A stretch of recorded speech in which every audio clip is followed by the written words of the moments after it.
Hey guys, welcome to another Warframe video, and I've seen a lot of comments and received a lot of messages asking me what my go-to loadout is going to be for Plains of Eidolon. And while I want to try as many things in Eidolon as possible to figure out what I like the most, I'm pretty sure one Warframe is going to be used more than any other Warframe. And that Warframe is Zephyr. And I know it may sound a little bit weird, but here's why. When it comes to open world games, I am an obsessive hoarder. Okay, the way I'm wired is that if there is something to be picked up, it will be picked up, whether I like it or not. Okay, I don't make the rules here. I'm just wired that way. Even if it's annoying for me and it's slowing me down, if there is something to be picked up, it will be picked up, which is why I never use fast travel, because I just miss things that can be picked up, or why I don't use mounts, because I consistently have to get off the mount to pick up the thing that can be picked up. Not a single one of my Skyrim characters uses a horse. Most of them don't even have a horse, and the ones that do only have Shadowmere, which you get, I think it was from a Dark Brotherhood questline. And when I played Witcher 3, I would just forget Roach exists for hours at a time. Roach, by the way, is Geralt's horse. So I'm pretty sure I'm not going to be using Archwing in Eidolon outside of the Eidolon fights, because I would fly up, I would notice there is ore nearby, so I would fly back down, mine the ore, fly back up, notice there is a pond nearby, so I would fly back down to catch the fish, then I would fly back up and see a bird, and I would not shoot the bird because I'm not a monster. And this only left me with a couple of choices when it comes to Warframes that I'm going to be fuffing around with. One of them was Nezha, another one was Vault, and the third one was Zephyr. And Zephyr wins when it comes to raw mobility, because on top of being able to run really fast, you can also temporarily fly over things or glide over things. However, you may have noticed that I have never released a single build for Zephyr. And the reason for that is quite simple. I never finished a single build for Zephyr. I don't know why. I use Zephyr quite a bit. You know, you might see her in a video now and then, but I just never finished a build. I just slapped on Vitality, Redirection, Continuity, Flow, and that was it. And that was a bit of a problem because Plains of Eidolon is coming out later this week. Maybe, probably, definitely. So I spent about 9 hours today playing around with Zephyr, putting Forma on her and trying out different builds, and I finally landed on a build that I really enjoy. So let's check it out. The build requires 4 Forma. The first one is gonna go into the Aura slot to change the D polarity into a dash. The second Forma adds a V polarity, and both the third and the fourth Forma add a D polarity. The second V as well as the dash polarity come with Zephyr as standard, okay?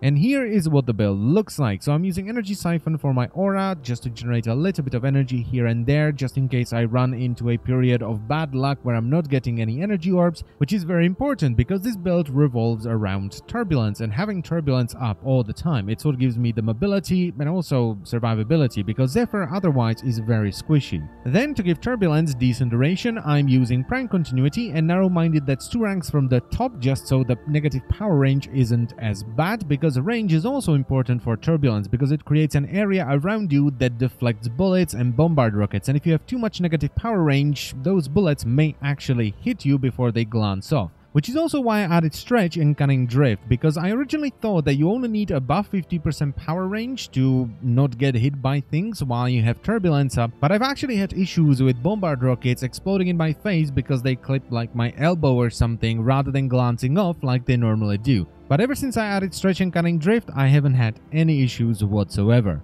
Then, since you can't recast Turbulence until it has run out, I've added a little bit of secondary defense in the form of Redirection, just so I don't die while I'm casting Turbulence. And I chose to go with shields rather than health because it's easier to recharge, and you also don't have a lot of armor with Zephyr. Then I'm using the augment for turbulence, which is called Jetstream, and this makes it so that while you have turbulence active, you get 40% extra movement speed and 100% extra projectile speed. And this is cool because number 1, mobility is awesome, number 2, projectile speed is awesome, but also number 3, it gives you more range for one of my favorite weapons, the Arca Plasmor. For whatever reason, since the projectile is moving faster, it can travel a greater distance before it disappears, but it also somehow affects the range at which the damage fall off starts to kick in, so it gives you more effective range as well. And this is awesome because I would really like to use the Arca Plasmor in Plains of Eidolon, and this makes it viable even at long range, so that's really awesome.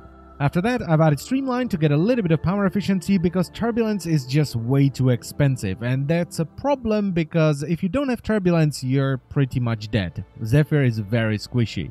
Then I've added Transient Fortitude for a nice chunk of power strength, because Jetstream is affected by power strength, so I'm getting more movement speed and more projectile speed, which is really awesome. And no, you don't need 175% anymore, because this is not a build designed to make Tonker grenades explode on impact, okay? And the final mod I'm using here is Primed Flow, just so I have a bigger energy pool and I can bank a lot more energy for turbulence, just in case I get unlucky with energy drops. This is going to be really cool in Eidolon, I think, as well, because there's going to be a little bit of time in between each encounter. We're not just going to be fighting waves and waves of enemies all the time, which will give Energy Siphon a lot of time to fill my energy pool in between each encounter, which is really cool. I'm really happy with how the build turned out. This is the build deflecting 4 level 100 bombards and 4 level 100 heavy gunners, and you can see that as long as you have turbulence up, you're basically indestructible, though as soon as it runs out, yeah, as I've said, you're dead.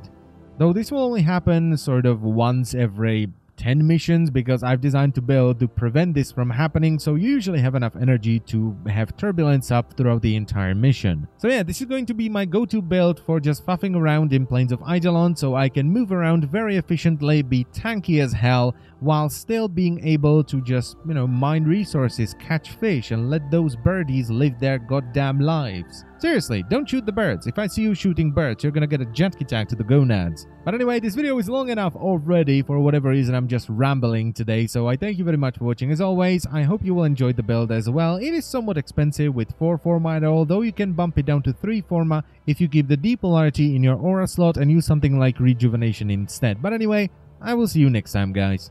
Bye-bye.